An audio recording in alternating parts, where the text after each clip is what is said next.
Okay जुएब, अब आपने मुझे बताना है कि आज माइंडफुल मंडे नगेट का वो थर्ड पैटर्न क्या है जो हम बात कर रहे थे अभी, कि अब बिल्कुल। हम इसका करें क्या। प्रॉब्लम तो हमने बहुत सारी जमा कर ली है आपके लिए, अब आप बताएं सोल्यूशन क्या करें। हाँ, तो मैं तीसरा जैसे मैं आपको बताऊंगा कि अब तीसरे वाले में एक किताब है जिसका नाम है the 5 languages of appreciation in the work place. तो है, तो ठीक मैं है। समराइज उसको ज्यादा इसी तरीके से करूंगा कि इस किताब में बेसिकली ये बात बताई गई है कि लोगों को तारीफ और अप्रिसिएशन किस तरह चाहिए होती है। तो हमें ठीक है। इसकी एक वेबसाइट का है नाम, मैं जरूर शेयर करूंगा। उसका नाम है 5 लव ठीक है। लव हाँ। languages.com। तो अगर आप यहाँ पे वाह। जाएंगे तो यहाँ पे क्विज है जो आप अपना कर सकते हैं, ताकि आपको पता चले कि आपको जब कोई तारीफ चाहिए होती है तो किस तरीके से आपको वो चाहिए होती है। उसके मैं आपको क्विकली बता देता हूँ। एक होता है वर्ड्स ऑफ एफर्मेशन के आपको ठीक है। जबानी कोई तारीफ करे या कोई कार्ड दे दे। हाँ। कोई कहता है ठीक है। क्वालिटी टाइम, कोई कहता है कि मेरे साथ टाइम ज्यादा स्पेंड किया करो। ये और ये वर्क के हिसाब से कह रहा हूँ, जो हम पर्सनल लाइफ में भी लेके आ सकते हैं। लेकिन एक और रिसर्च भी है जिसमें पर्सनल रिलेशनशिप्स के बारे में कि भाई किस तरीके से हमें किस तरह तारीफ सुनना पसंद है। मर्द और औरतों की फितरत अलग है, तो दोनों के रिजल्ट भी अलग ही होते हैं। और क्या। तीसरा है टैंजिबल गिफ्ट्स, कि भाई किस तरीके से। लेकिन गिफ्ट्स का मतलब वर्क प्लेस में ये नहीं होता कि हमें तोहफे देने हैं, क्योंकि कंपनी पॉलिसीज होती हैं स्पेशली बाहर में कि आप ऐसे ही हाँ। लोगों को गिफ्ट्स नहीं दे सकते। आपको होता है कि वो उसका फॉर्म क्या होता है, लेकिन उसको, लेकिन ऑब्वियसली कंपनीज जो होती हैं वो गिफ्ट्स का एक होता है जैसे $5 का या कूपन या कोई डिस्काउंट, कुछ चीजें होती हैं। फिर एक होता है एक्ट ऑफ सर्विस, कि लफ्जों के थ्रू किस तरीके से आपने कुछ ऐसे लफ्ज बोलने ताकि उनको वो चीज अच्छी लगे। और पांचवा अच्छी जो लगे। है, जो साउंड तो थोड़ा कंट्रोवर्शियल करेगा लेकिन उस तरह है नहीं, physical touch in relationships normally out of ठीक वर्क है। सेटिंग। इसका मतलब ठीक है। फिजिकल टच ये नहीं कि आपने बिल्कुल जैसे हम फिजिकल टच सोच रहे हैं, लेकिन इसका मतलब यही है कि वो लोग जो ज्यादा फिजिकली चाहते हैं कि जैसे उनको अटेंशन ज्यादा देना है, उनको साथ हाँ। मतलब उनके उनके साथ एसोसिएट करना है। तो ये फिजिकल टच हम अगर मियाँ बीवी के रिलेशनशिप में देखेंगे तो हो सकता है कि हम देखेंगे भाई, जैसे एक रिसर्च आई थी जिसमें कहा गया था कि मियाँ बीवी कह रही थी कि मेरे साथ अगर मुझे अगर तारीफ करनी है तो मुझे तोहफे बहुत पसंद है। लिटरली तोहफे पूरी बहुत सारी पसंद है। दुनिया में, सारी दुनिया में बीवियां यही कहती हैं। बिल्कुल। और जब मियाँ ने बोला तो मियाँ ने बोला मुझे फिजिकल ज्यादा पसंद है। तो मर्द और हाँ। औरत की दोनों की साइकी अलग है, लेकिन ये कम्युनिकेशन होना बहुत जरूरी है। तो इसका मैंने एक रेफरेंस दिया है। एक और मैं चीज जो है जो कहूंगा, जो आखिरी आज वैसे तो बहुत सारी लेकिन अभी के प्रोग्राम के लिए वो ये है कि इंसान 4 तरह के होते हैं। ठीक एक है। इंसान होता है जो कंट्रोलिंग मिजाज का होता है। ठीक है। एक इंसान होता है जो सपोर्टिंग मिजाज का होता है। एक इंसान होता है जो प्रोमोटिंग मिजाज का होता है। और एक इंसान जो होता है वो बहुत एनालाइजिंग मिजाज का होता है। क्विकली मैं ये बता दूं, जैसे कंट्रोलिंग तो हमें पता ही कि कंट्रोलिंग क्या होता है, लेकिन एक चीज मैं इससे पहले कि मैं ये समझाऊं, ये मैं जरूर कहूंगा। कंट्रोलिंग, सपोर्टर, हाँ। प्रोमोटर हाँ। और एनालाइजर, ये अच्छी या बुरी नहीं, ये कैरेक्टरिस्टिक्स होती हैं। क्योंकि किसी भी कंपनी में, किसी भी घर में इस हर कैरेक्टर का एक फायदा भी होता है और एक नुकसान भी होता है। जो नुकसान भी हमने होता आज है। एक मेन जो बात आज की थी कि हमें कम्युनिकेशन, जब हमारे एक्सपेक्टेशंस मीट नहीं हो रहे होते, तो इसका मतलब ये होता है कि तो हमें क्या लोगों करें। अपने सामने वाले के बारे में ज्यादा पता नहीं होता कि वो किस तरह का शख्स है, हमें उसे कैसे डील करना चाहिए। फॉर एग्जाम्पल, मेरा जब ये पूरी टूल किट है, तो इसको भी आप अगर गूगल करेंगे ये तो ये एक कॉन्सेप्ट है जिसमें आप अपने ह्यूमन कैरेक्टरिस्टिक्स के बारे में बात कर सकते हैं। तो मेरा पर्सनली जब मैंने ये सर्वे किया था, तो मेरे सर्वे में आया कि मैं ज्यादातर, मेरा कॉम्बिनेशन है प्रोमोटर एंड सपोर्टर का। अब ये प्रोमोटर सपोर्टर क्या होते हैं अच्छा। मैं इसके बारे में भी जाता हूं थोड़ी देर में, लेकिन मेरा मेन इशू ये था कि मुझे जो कंट्रोलर्स, जिनका कंट्रोलिंग मजाज होता है, उनसे काम करते हुए प्रॉब्लम होती थी, पर्सनल लाइफ में भी हो या प्रोफेशनल लाइफ में भी हो। तो फिर जब हमें समझ में आ जाता है कि हमारे सामने वाला किस कैरेक्टरिस्टिक का है, तो उसकी लिटरेचर होती है कि अगर आपका सामने वाला, अगेन ये कोलैबोरेटिव एक चीज है कि अगर फॉर एग्जांपल जोरा और जोएब अभी एक दूसरे से कनेक्शन कर रहे हैं और अपने एक दूसरे को समझना चाह रहे हैं, और फॉर एग्जाम्पल पता चल जाए कि जोहरा जो है, अगर मैं फॉर एग्जाम्पल बोलूं आप कंट्रोलिंग मिजाज की अगर आ गई और मैं बोलूं कि मैं सपोर्टिंग मिजाज का अगर आ गया, तो दोनों के प्रोज एंड कॉन्स हैं। कंट्रोलिंग का सबसे बड़ा फायदा ये होता है कि जो ये लोग होते हैं, कंपनी हो या घर का मामला हो, वो तो टेक कॉन्फ्लिक्ट चार्ज करना जानते हैं कि किस है। तरीके से चीजों को एक साथ लेके आना है, डिसाइसिव होते हैं, रिजल्ट ओरिएंटेड होते हैं और इफेक्टिव होते हैं। लेकिन अगर वो अपने पर्सनालिटी को ज्यादा ओवर यूज कर दें तो वो इनसेंसिटिव भी हो सकते हैं, इम्पेशेंट भी हो सकते हैं, ओवर कंट्रोलिंग भी हो सकते हैं और नार्सिसिस्ट हो पुअर जाते हैं लिसनिंग ओवर स्किल्स यूज भी। करने पे। जी, ओवर यूज करने तो नार्सिसिस्ट हो जाते हैं। ओवर यूज करने पे तो वो, अगर, लेकिन ये कैरेक्टरिस्टिक जो है अगर कंट्रोलर्स का ही है, तो अगर कंट्रोलर्स को पता हो कि भाई मैं जैसे, आपको अगर पता है कि अच्छा भी जोरा, अगर ऐसे, अगेन आप है नहीं, लेकिन अगर असेसमेंट के थ्रू पता चले कि आप कंट्रोलिंग है, तो ये एक फायदा भी है इसका। मैंने हाँ अगेन, है। ये कोई अच्छी या गलत चीज नहीं है। कंट्रोलर्स जो कंपनी में इसका होते हैं या घर कैरेक्टर। में होते हैं उनका फायदा भी है, लेकिन अगर वो ओवर यूज कर दे तो उनके नुकसानात में, जैसे आपने बोला, या पुअर लिसनिंग स्किल्स उनकी हो जाती है क्योंकि उनको अपनी बात मनवानी होती है। जो सपोर्टर्स जो एग्जैक्टली। होते हैं वो टीम प्लेयर्स होते हैं, वो फ्रेंडली होते हैं, वो रिलेशनशिप पे ज्यादा फोकस करते हैं। लेकिन अगर वो उस चीज को ओवर यूज करेंगे तो वो ज्यादा टू मच टॉलरेंट हो जाते हैं। जैसे कहते हैं ना कि ऊपर इनके गाड़ी चला दो, कुछ नहीं बोलेंगे, लेकिन ये भी नहीं हो सकता।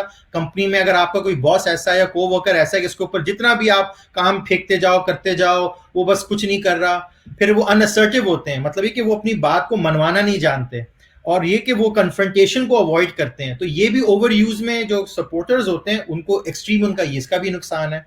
जो प्रमोटिंग फिर मिजाज के एक्सप्लॉइट हो होते हैं, जाते हैं ना फिर। जी, सपोर्टर तो रियल लाइफ में भी एक्सप्लॉइट ही हो जाता है। एक्सप्लॉइट भी हो जाते हैं, लेकिन फिर वो इफेक्टिव भी नहीं रहते ना, क्योंकि भी उनको अपनी बात नहीं मनवा पाते, क्योंकि वो अपने, अगर उनका एक्सट्रीम, अगर वो अपने एक्सट्रीम में चले जाएंगे तो उसके भी नुकसान आते हैं। जो प्रमोटिंग वाले हैं वो होते हैं सब स्टिम्युलेटिंग, उसका मतलब जो इन्फ्लुएंस करते हैं, इंथुजियास्टिक होते हैं, इनोवेटिव होते हैं, रिस्क टेकर्स होते हैं। लेकिन अगर वो भी एक्सट्रीम पे चले जाएंगे तो उनकी प्लानिंग, जो प्रोमोटर होते हैं उनकी बाय डिफॉल्ट, जो लिटरेचर कहती है कि उनकी प्लानिंग ज्यादा अच्छी नहीं होती, वो ईगो ड्रिवन हो जाते हैं, अनडिसिप्लिन्ड होते हैं, और पुअर एट फॉलो अप, कि वो फॉलो अप नहीं कर पाते, क्योंकि वो ज्यादा फोकस उनका होता है कि मैंने ये नया आइडिया है, मुझे वो चीज करनी है, ऐसी चीज करनी है। तो वो तो सब सही है, लेकिन जब बातें बड़ी बड़ी होती है ना, एक अंग्रेजी में कहती है walk the walk and talk the talk, कि भाई बातें, वो शेख चिल्ली वाली बात कि मैंने ये भी करके दिखाना है, वो भी करना है, लेकिन वो अपनी जगह है, अभी प्लान को भी तो करना है उसको। तो उस चीज में अगर वो ओवर एक्सट्रीम हो जाते हैं तो उनकी पर्सनैलिटी ट्रेट ये होता है। और आखिरी वाला जो है वो एनालाइजर है, जो थरो होते हैं, डिटेल ओरिएंटेड होते हैं, गुड प्लानर्स होते हैं। लेकिन अगर वो ओवर यूज की तरफ चले जाएं तो फिर वो इंडिसाइसिव हो जाते हैं, और जो उनकी जो डिटेल होती है वो टू डिटेल्ड में हो जाते हैं, और वो रिस्क नहीं लेना चाहते, और वो अलग अलग काम करना ज्यादा पसंद करते हैं।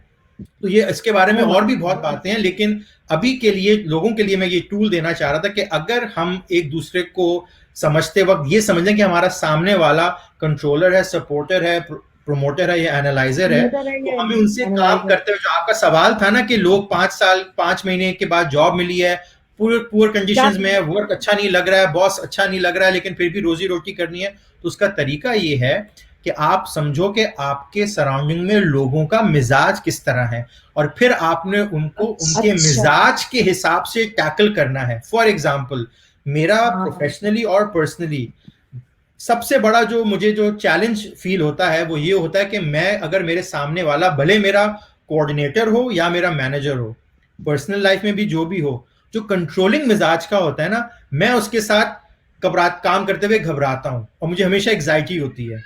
तो उसका जो लिटरेचर है वो ये कहती है कि हमें कंट्रोलर्स के साथ जब काम करते हैं तो उनको, फॉर एग्जाम्पल, उनको सोल्यूशन जो है आप पहले से बना के दो। फॉर एग्जाम्पल, जैसे मैंने जॉब पे मैं काम कर रहा हूं, तो अगर आप, फॉर एग्जाम्पल को मैं बोलूं कि जोरा, आप अगर कंट्रोलिंग है और मैं अगर आपसे कोई बात कर रहा हूं और आप बोलेंगे नहीं जोए, मैं चाहती हूं कि मुझे ये काम इस तरह चाहिए, इस तरह चाहिए, इस तरह चाहिए, इस तरह चाहिए, इस तरह चाहिए, तो कंट्रोल आपने वापस अपने पास ले लिया, और जो जो जो चीज मैं लेके आया था उसके बारे में आप अपने हिसाब से एड्रेस कर रही हैं। तो उसका टैकल करने का तरीका ये है कि मेरी पर्सनैलिटी का जो स्टाइल है वो है प्रोमोटर सपोर्टर, जो बहुत इनफॉर्मल की तरफ आता है, और एनालाइजर और कंट्रोलर्स जो होते हैं वो जरा फॉर्मल होते हैं। इसका भी एक ग्रेड होता है जिसमें आपको बनाएंगे, लेकिन वो हमारा प्रोग्राम आज कवर नहीं कर पाएगा। लेकिन क्विकली मैं ये कहूंगा कि अगर मुझे आपके साथ अब नेक्स्ट टाइम काम करना होगा तो मैं ऑलरेडी 5 सॉल्यूशंस या 3 सॉल्यूशंस या 2 सॉल्यूशंस अपनी लेके आऊंगा, और मैं आपसे पूछूंगा कि जोरा आप इनमें से मुझे बताएं कि कौन सी आपको पसंद आई है। इससे हुआ ये कि आपने कंट्रोल लेके मेरी आइडियाज को कहीं और नहीं लेके गई, आपने एक बताए हुए कंस्ट्रेंट में रहते हुए आपने कहा अच्छा नहीं मुझे वन ऑप्शन नहीं, ऑप्शन 3 ज्यादा अच्छा लग रहा है, तो आपकी पर्सनालिटी को मैंने अकोमोडेट भी कर लिया और मुझे अपनी चीज जो करवानी थी उसका भी पता चल गया। तो इसके बारे में अगर व्यूअर्स की और चॉइस हुई तो हम इसके बारे में डिटेल भी बात कर सकेंगे, लेकिन फॉर नाउ मैंने आपसे 4 टूल्स शेयर किए टू रिकैप। एक, आप अपना सर्कल ऑफ इन्फ्लुएंस और जो कंट्रोल होता है उसको समझें कि आपको कंट्रोल जो कर सकती हैं वो कर सकती हैं, जो इन्फ्लुएंस कर सकती हैं वो कर सकती हैं, उसके बाहर कोई भी चीज आएगी उसको हम बोलेंगे वो ग्रेविटेशनल इश्यू है, हमारे कंट्रोल से बाहर है। जैसे हम ट्रैफिक में फंस गए, बारिश हो रही है, लाइट नहीं है, हम कुछ नहीं कर सकते। हमने अगर फोन भी कर दिया के इलेक्ट्रिक को कुछ भी कर दिया, उसके बाद अब अपने पे नहीं डालें उसको, अपने पे हावी नहीं करें। ठीक है, ठीक है। उसके बाद दूसरी चीज मैंने ये बोली कि जो मूड एलिवेटर को अगर हम गूगल करके उसके जो मूड्स निकालेंगे तो सारे मूड्स लिख लें और देखें कि आपको वो मूड के ट्रिगर पॉइंट्स क्या है आपके, और सामने वाले से भी एक्सरसाइज करके देखें उसके ट्रिगर पॉइंट्स क्या हैं, ताकि आपको समझ में आ जाए। जैसे मैंने कहा कि मैं डिप्रेस जिस चीज पे होता हूँ, मेरा छोटा भाई उसी चीज सेम चीज पे डिप्रेस नहीं होता।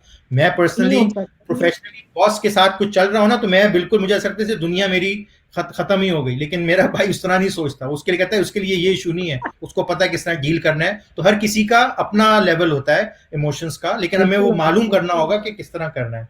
तीसरी चीज मैंने आपसे बोली लैंग्वेज ऑफ अप्रिसिएशन, कि हम ये, मैंने जो वेबसाइट का जो एड्रेस बताया था जिसका नाम है 5lovelanguages.com, इसमें क्वेश्चंस का क्विज है। इससे कम से कम आपको पता चल जाएगा कि आपको ये एफर्मेशंस जो चाहिए होती हैं वो किस तरह आप पसंद करते हो। सामने वाले के भी कर सकते हैं, हम अपने भी कर सकते हैं।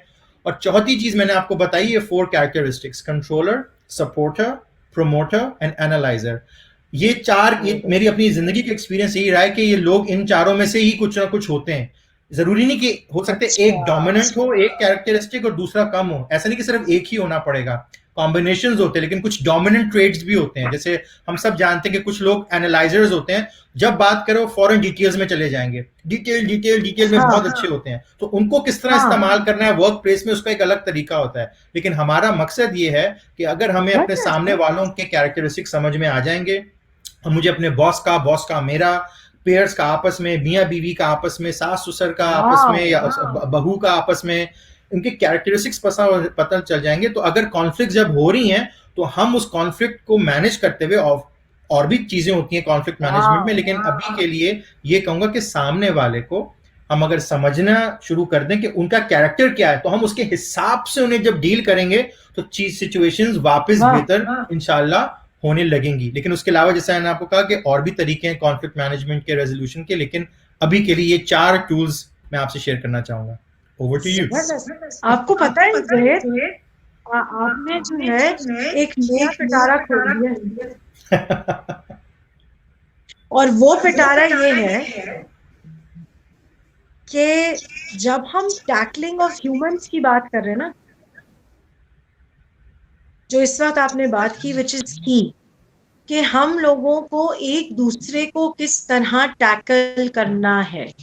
आजकल के बच्चे हो या बड़े हो, चाहे वो किसी भी रोल में, किसी भी शो में है, everybody is going through the same doldrumic situation, same anxiety that everybody is sharing with each other।